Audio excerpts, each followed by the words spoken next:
دیکھا تو یہ کوئی بھی نہیں سمجھ رہا تھا کہ اس طرح پبلک سڑکوں کے اوپر نکلے گی. میں سچ بتاؤں، میں بھی نہیں سمجھ رہا تھا اس تعداد میں پبلک نکلے گی. عموماً تو لوگ جب حکومت جاتے ہیں خوشیاں مٹھائیاں بانٹتے ہیں، تو پبلک سڑکوں کے اوپر آ گئی. یہ کوئی بھی جو سازش کرنے والے تھے ان کے ذہن میں بھی نہیں تھا کہ اس طرح پبلک سڑکوں پہ نکلے گی. انہوں نے سمجھا تھوڑی دیر کے بعد یہ پبلک تھک جائے گی، گرمی بہت ہے. اس کے باوجود پبلک مسلسل سڑکوں پہ نکلتی رہی، اور جب بھی ہم نے ان کو دعوت دی، پرامن احتجاج کی. ابھی ہفتے کو قوم نے دیکھا کہ کس طرح پبلک آئی پنڈی اور اسلام آباد کی پریڈ گراؤنڈ میں، اور سارے پاکستان میں لوگ نکلے. اب جو ہو رہا ہے پاکستان سے، میں اس کی طرف اب آنا چاہتا ہوں کہ بجائے یہ جو جنہوں نے بھی سازش میں ملوث تھے ان کو یہ سوچنا چاہیے کہ جب عوام ایک طرف کھڑی ہو گئی ہے، ان کو قبول ہی نہیں کر رہی، ان چوروں کو نہیں عوام قبول کر رہی. ان کو چور بھی کہتی ہے، غدار بھی کہتے ہیں. اور ان غدار ایسے کہ ان کا انٹرسٹ ہی پاکستان میں نہیں ہے، ان کے پیسے باہر پڑے ہوئے ہیں، ان کا اصل انٹرسٹ ان کے پیسے ہیں، ان کا نظریہ پیسے ہے. دیکھیں، جب نظریہ پیسہ ہو تو نظریہ پیسے کے لیے یہ ہر چیز قربان کرنے کے لیے تیار ہے.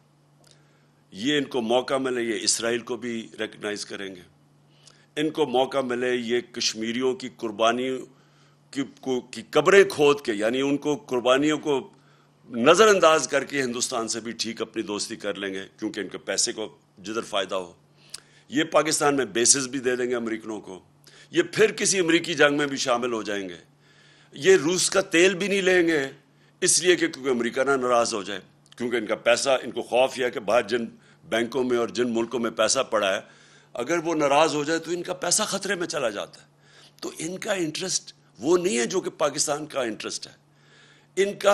ان کا نظریہ پاکستان سے کوئی تعلق نہیں ہے، کیونکہ ان کا نظریہ پیسہ ہے. اب قوم ان کو مان نہیں رہی، تو اب ہو کیا رہا ہے پاکستان میں؟ کبھی میں نے پاکستان میں اس طرح کی فیشزم نہیں دیکھی جس طرح کا اس وقت خوف پھیلایا جا رہا ہے. میں نے ایسی کبھی حالات نہیں دیکھے. میں نے سوچا شاید تھوڑی دیر انہوں نے چلیں، شروع میں تھوڑا سا انہوں نے ٹی وی کے اور میڈیا کے اوپر زور لگایا، بلیک آؤٹ کر دیا ہمارا. وہ ان کی بدقسمتی کہ سوشل میڈیا اللہ کے فضل سے ایک نئی چیز ہے. پرانے زمانے میں تو میڈیا کو بلیک آؤٹ کر دو تو ختم ہو جاتا سناٹا. لیکن سوشل میڈیا اور پھر میں سلام کرتا ہوں ان چینلز کو جو کھڑی ہو گئی اور انہوں نے دکھانا شروع کیا جس طرح پبلک نکلی. تو اب انہوں نے جو خوف اور ہراساں پھیلایا ہوا ہے، اور میں سب سے پہلے شروع کرتا ہوں صحافیوں پہ. دیکھیں، مارشل لاء کے دنوں میں ہمیں پتہ ہے پرانے زمانے میں تو صرف ایک ٹی وی چینل ہوتی تھی، پاکستان پی ٹی وی. تو اس وقت بڑا آسان ہوتا تھا انفارمیشن کو روکنے کے لیے. دنیا بدل چکی ہے، یہ چاہیں بھی تو آپ اس کو روک نہیں سکتے انفارمیشن کو. یہ سوشل میڈیا کا زمانہ ہے، آپ خبر نہیں روک سکتے.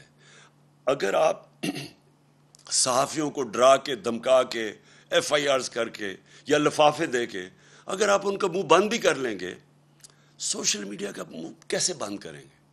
ہر جس کے پاس موبائل فون ہے اس کی آواز ہے. وہ گھر میں بیٹھے ہوئے خواتین، بچوں کے پاس آج آواز ہے. یہ ایک ایسا کبھی ماضی میں نہیں ہوا. اس لیے جو یہ کوششیں کی جا رہی ہیں، یہ ایک ملک کو انارکی کی طرف لے کے جا رہی ہیں. اور یہ جس طرح کے صحافیوں سے کیا گیا، کیونکہ ایاز امیر کو میں تو 30 سال سے جانتا ہوں. ایاز امیر ایک ایسی آواز تھی کہ سارا جو بھی دانشور طبقہ پاکستان کا جو میڈیا میں ہے، وہ سارے ایک چیز جانتے ہیں ایاز امیر کی. ایاز امیر کنٹرول نہیں ہو سکتا، وہ اپنی ضمیر کی آواز سنتا ہے. اس کا لفافہ نہیں دے سکتے آپ. وہ ایک ناڈر پڑھا لکھا انسان ہے. میری اس نے بہت تنقید کی ہوئی ہے ماضی میں، کیونکہ زیادہ تر تو مذاق اڑاتے تھے میری پالیٹکس کا، لیکن میں اس کی ریسپیکٹ کرتا ہوں. اور جو اسے کیا گیا ایاز امیر سے، اس کی اس عمر میں جس طرح کیا گیا، یہ ہم ساری قوم کے لیے یہ ہے شرمناک واقعہ. اور یہ ایک پیغام دیا گیا ہے، یہ باقی صحافیوں کو پیغام دیا گیا ہے. اور پھر جو عمران ریاض خان، دیکھیں جو بھی آپ عمران ریاض خان کے متعلق کہیں، قوم اس کو محب وطن پاکستانی سمجھتی ہے، اس کو غدار نہیں سمجھتی. اس کی یوٹیوب پہ جو فالوئنگ ہے وہ ایسے نہیں ہے. لوگ بیوقوف نہیں ہیں. آج جو چینل جو صحیح انفارمیشن نہیں دے رہی، جو خوف میں یا پیسے لے کے وہ جب یہ ان چوروں کا ساتھ دے رہی ہے جو اوپر ہمارے مسلط ہیں، اس کی ریٹنگ آج دیکھیں کدھر چلی گئی ہے. جو چینلز حق اور سچ کے ساتھ کھڑی ہے اس کی ریٹنگ اسمان پہ چلی گئی، کیونکہ لوگ بیوقوف نہیں ہیں. ایک بڑے دانشور نے ایک دفعہ کہا تھا کہ تھوڑی دیر آپ سب کو پاگل بنا سکتے ہیں، لیکن سارا وقت کوئی بھی سب کو پاگل نہیں بنا سکتا. تو اگر کسی کا خیال ہے کہ چینل کو پیسے دے کے لفافوں کے ذریعے ڈرا دھمکا کے آپ انفارمیشن کو کنٹرول کر لیں گے اور لوگوں کو دھوکہ دے دیں گے، وہ وقت گزر گیا ہے. اور میں یہ نام لینا چاہتا ہوں یہ صحافیوں کے، کیونکہ مجھے بار بار جو چیزیں سامنے ہماری آئی ہیں. اب ارشد شریف، اس کے اوپر ایف آئی آر کٹوا دی ہے. ارشد شریف جس طرح اس کی فیملی بیک گراؤنڈ ہے، فوجی بیک گراؤنڈ سے، وہ سارے جانتے ہیں ارشد شریف، اس کا بھی کوئی قیمت نہیں ہے ضمیر کی. اس کو جس طرح ہراساں کیا جا رہا ہے کہ اس کا کسی طرح منہ بند ہو جائے. صابر شاکر وہ ملک چھوڑ کے چلا گیا. تو صابر شاکر کو کوئی آج سے تو نہیں وہ صحافت کر رہا ہے، 20 سال سے کر رہا ہے، ہم سب جانتے ہیں اس کو. وہ ملک چھوڑ کے چلا گیا. اور میں سبی ابراہیم اس کے پیچھے پڑے ہوئے ہیں. جمیل فاروقی نوجوان ہے، اس کے پیچھے پڑے ہوئے ہیں. ایک کوئی بات کر دے، کال آ جاتی ہے ان نون نمبر سے کہ یہ نہیں کرو گے تو ہم یہ کر دیں گے، نہیں تو ایف آئی آر آ جائے گی. عدنان عادل وہ، اور میں عارف حمید بھٹی، میری بڑی تنقید کرتے ہیں عارف حمید، لیکن عارف حمید اس کو دھمکیاں دی جا رہی ہیں کہ تمہیں اب یہ کر دیں گے. اور ڈاکٹر محیط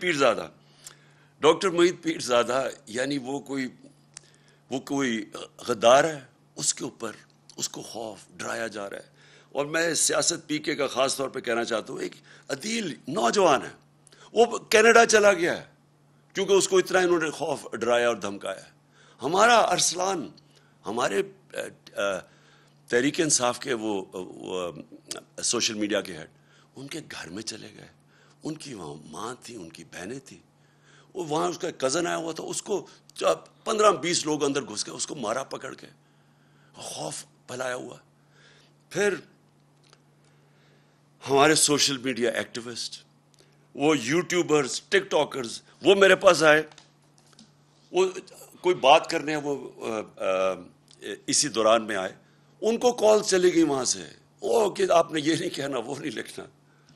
دیکھیں بات سنیں، میں آج یہ سوال پوچھتا ہوں سب سے، اپنی قوم سے، اور میں اپنی جوڈیشری سے سوال پوچھتا ہوں، کیا پاکستان میں فنڈامنٹل رائٹ سسپینڈ ہو گئے ہیں؟ پہلے بتا دیں کیا مارشل لاء لگ گیا یہاں؟ کہ یہ کون سی کیا آئین اجازت دیتا ہے ان چیزوں کا؟ یہ تو میں نے آپ کو گنایا ہے. میری جو اپنی پارٹی ہے، جو کیمپین پہ نکلا ہوا ہے جو 20 حلقوں میں، وہاں جا کے جی وہ موزم جو تو یہ اس کے اوپر ایف آئی آر کاٹ دی. ایک شرافت لڑکا ہے، وہ ہماری کیمپین کر رہا تھا، اس کو، وہ پیسے والا آدمی ہے، 40,000 روپے کی چوری کے کیس میں اس کو اندر جیل میں ڈال دیا. وہ وہاں سے نکلا، پھر اس کو جیل میں پکڑ کے ڈال دیا جب وہ اس میں ایک کیس میں فارغ ہوا. یعنی یہ کیا کوشش ہو رہی ہے؟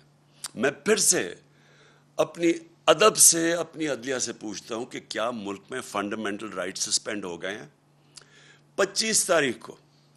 25 مئی کو جب ہم نکلے ایک پرامن احتجاج کے لیے، اور ہماری ساری تاریخ ہے پرامن احتجاج کی. ابھی جو سیٹرڈے کو ہم نکلے ہیں، کتنی پبلک نکلی ہے پرامن احتجاج میں؟ لوگوں کو غصہ بہت ہے، لیکن جب ایک پولیٹیکل پارٹی پرامن احتجاج کرتی ہے تو یہ ایک ملک میں کیوس سے بچتا ہے ملک. 25 کو انہوں نے کیا کیا؟ جس طرح ہی عورتوں رات کے 2 بجے عورتیں تھیں، کوئی ایک سین میرے ذہن میں رہتا ہے، وہ ایک 10 سال کی بچی اور اس کی ماں، اور وہ رو رہی ہیں کھڑی ہو کے کہ پولیس وہاں گھس گئی صبح کے 2 بجے ان کے گھر.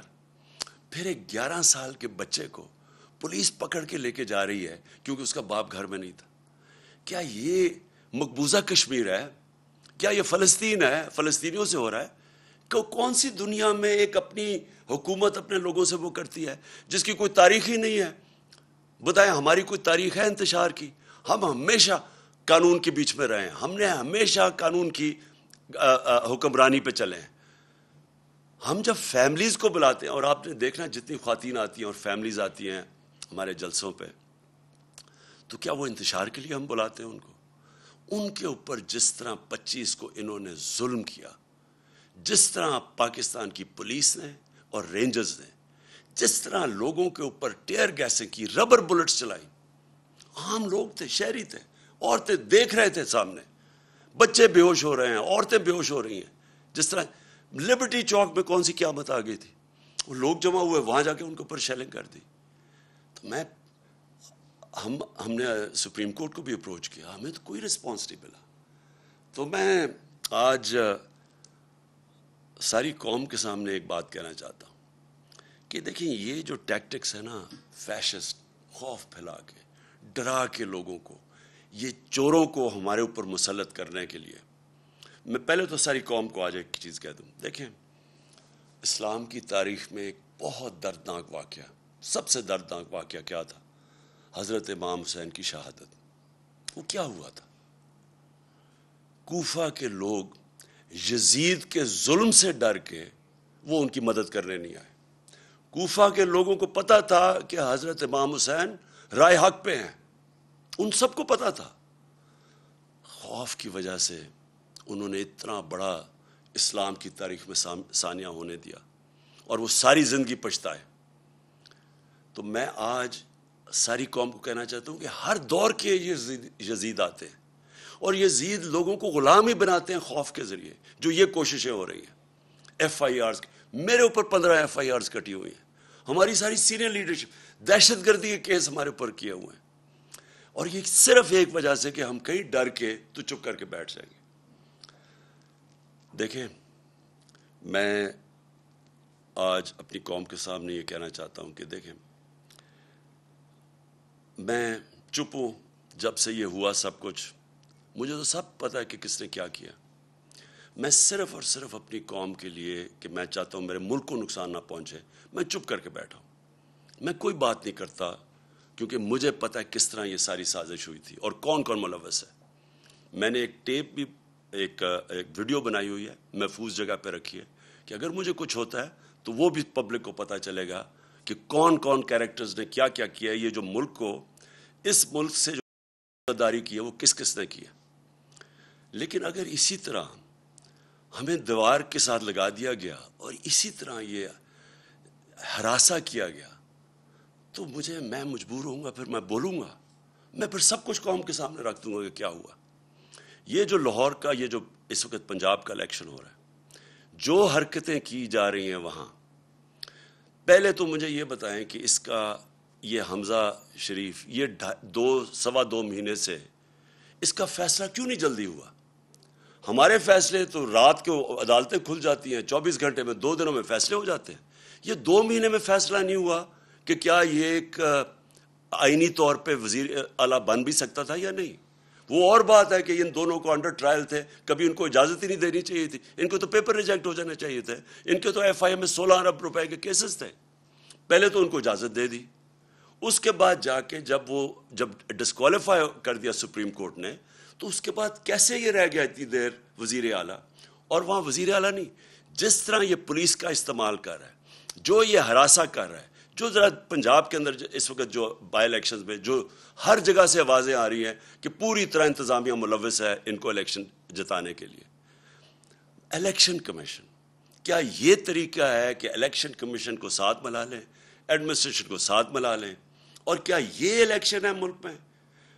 جو سندھ کا لوکل گورنمنٹ الیکشن ہوا ہے، ذرا صرف تفتیش کریں انڈیپینڈنٹ لوگ جا کے کہ اندرون سندھ میں ہوا کیا ہے۔ 15% لوگوں نے کیوں نہیں کھڑے ہوئے؟ 15% لوگ کھڑے ہی نہیں ہوئے، آن اپوز جیت گئے۔ پتہ تو چلوائیں کہ کیسے پولیس کا استعمال، کتنوں کے اوپر ایف آئی آرز کٹوائیں، کیسے دہشت پھیلائی وہاں۔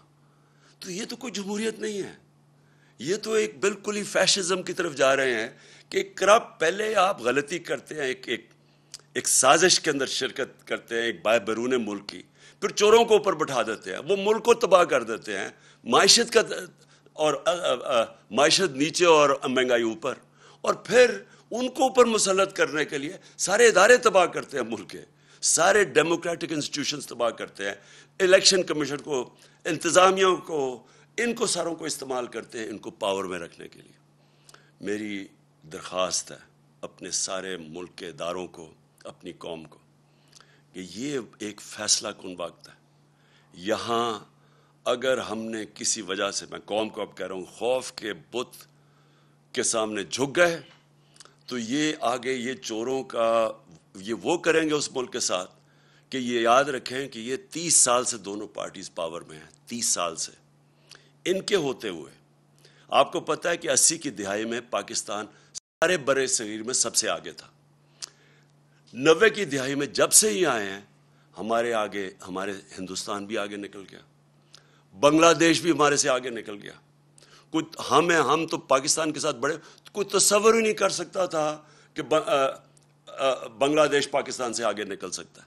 میں نے وہاں جا کے میچز کھیلے ہوئے ہیں 80 کی دہائی میں, کوئی سوچ بھی نہیں سکتا تھا. آج بنگلہ دیش بھی آگے نکل گیا. یہ ان دونوں کی خاندانوں کی وجہ سے جن کو واپس مسلط کیا گیا, اور یہ صرف اور صرف خوف کے ذریعے کوشش ہے کہ اب ان کو پھر رکھیں.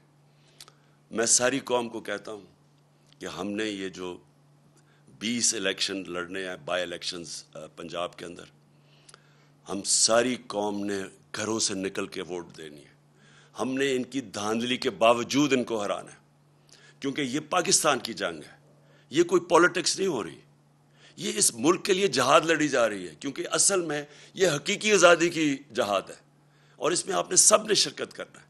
یہ نہیں ہو سکتا کہ آج سارے لوگوں کے اوپر جو ملک جہاد لڑ رہے ہیں قانون کی بالادستی کے لیے اور اس ملک میں اداروں کو مضبوط کرنے کے لیے, ان کے اوپر ایف آئی آرز ہو جائیں, اور جو 30 سال سے ملک کو لوٹ رہے ہیں وہ دندراتے پھر رہے ہیں. آصف زرداری ایسے پھر رہا ہے جس طرح کہ وہ پاکستان کا کوئی بادشاہ ہے. دوسری طرف وہ نواز شریف چوڑا ہو رہا ہے, وہ واپس آنے کی سوچ رہا ہے. وہ اسحاق ڈار جو کہ ملک سے باہر بھاگا ہوا تھا, جس کا ایفیڈیوٹ بھی ہے حدیبیہ پیپر مل میں, وہ تیاری کر رہا ہے واپس آنے کی. شہباز شریف اور حمزہ شریف جن کے اوپر 16 ارب روپے کے ایف آئی کے کیسز تھے, جس میں 4 گواہ اب تک جب سے ہی آئے ہیں 4 گواہ مر چکے ہیں, ایک انویسٹیگیٹر مر چکا ہے اور ایک کو اب ہارٹ اٹیک ہوا ہے. اور کیا وہ کون کیمپین کر رہی ہیں اس وقت پنجاب میں؟ مریم. یہ مریم وہ ہیں جنہوں نے سارے ٹی وی کے اوپر جا کے کہا 2014 میں, ان کی چلتی ہے وہ, کہ میری لنڈن تو پاکستان, لنڈن چھوڑے پاکستان میں بھی کوئی پراپرٹی نہیں. جب یہ کہہ رہی تھیں ان کو نہیں پتا تھا کہ 2 سال کے بعد, کیونکہ اللہ الحق ہے, پینما کا انکشاف ہو جاتا ہے جدھر پتہ چلتا ہے کہ لنڈن کے سب سے مہنگے علاقے میں لنڈن جانتا ہوں, سب سے مہنگے علاقے میں 4 بڑے بڑے مہنگے ترین اپارٹمنٹس ان کے نام پہ ہیں. جب یہ 2014 میں کہہ رہی تھی تب ان کے نام پہ تھے, اور 2016 میں انکشاف ہو جاتا ہے. پھر عدالت میں جا کے ان کو سزا ہونی چاہیے تھی کہ اوتھ کے اوپر یہ کہتے ہیں, ایک کانٹریکٹ دیتے ہیں جس میں جس فونٹ, جسے کلیبری فونٹ کہتے ہیں, وہ نکلتی ہے فونٹ جس میں کانٹریکٹ لکھا جاتا ہے, وہ 2007 میں آتی ہے اور 2006 میں کانٹریکٹ سائن کر جاتے ہیں, یعنی جعلی کانٹریکٹ. سیدھا جیل تھا. بدقسمتی ہمارے ملک کی طاقتور پکڑے نہیں جاتے, اور ایف آئی آرز کن کے اوپر ہو رہی ہیں؟ سوشل میڈیا ایکٹیوسٹ, وہ صحافی جو کہ سچ لکھ رہے ہیں. ہمارا اللہ کا حکم ہے امر بالمعروف, اچھائی کے ساتھ کھڑے ہو. یہاں یہ سارا نظام ہمیں کہہ رہا ہے برائی کے ساتھ کھڑے ہو. اچھائی کے ساتھ کھڑے ہو گے تو ایف آئی آر کٹ جائیں گی. سارے ملک کا نظریہ بھی تباہ کر رہے ہیں, رول آف لا بھی تباہ کر رہے ہیں, ادارے بھی تباہ کر رہے ہیں. نیب بھی آج گئی, نیب کا انہوں نے اب خود ہی نیب کے جج اپوائنٹ کریں گے, اپنے کیسز اپنے جج, یعنی ملزم اب قاضی بن جائے گا. ایف آئی اے تباہ, نیب تباہ, پارلیمنٹ یہ جو ہے, اگر نیشنل اسمبلی میں راجہ ریاض اگر اپوزیشن لیڈر ہیں تو سمجھ جائیں وہ کیا رہ گئی نیشنل اسمبلی کی اہمیت. ادھر پنجاب میں عجیب ہی مذاق ہو رہا ہے, وہ ایک غیر آئینی طور پہ وہ وزیر اعلیٰ بنا ہوا ہے, وہ بھی تباہ. الیکشن کمیشن کے اوپر کسی کو اعتماد نہیں ہے. چیزیں نکلتی آ رہی ہیں کہ کس طرح صرف ان کا ایک مقصد ہے کسی طرح اس سیٹ اپ کو اوپر رکھنے کے لیے. تو اس لیے میں اپنی آج ساری قوم کو کہتا ہوں کہ ہمیں اب کھڑا ہونا پڑے گا. ہمیں یہ ساری جو فیشسٹ ٹیکٹکس خوف کے ذریعے ہمیں ڈرا دھمکا کے یہ تسلیم کروا رہے ہیں, ہم نے سب نے اس کے خلاف کھڑا ہونا ہے. اور سب سے پہلے ہم نے یہ جو 20 بائی الیکشنز ہیں پنجاب میں, انشاءاللہ ان کے اندر ہم نے ان کو دھاندلی کے باوجود شکست دے کے، اور انشاءاللہ اس کے بعد ہمارا جو ایک ہی طریقہ پاکستان کو اس مشکل وقت سے نکالنے کا، وہ ہے صاف اور شفاف الیکشنز۔ پاکستان پائندہ باد۔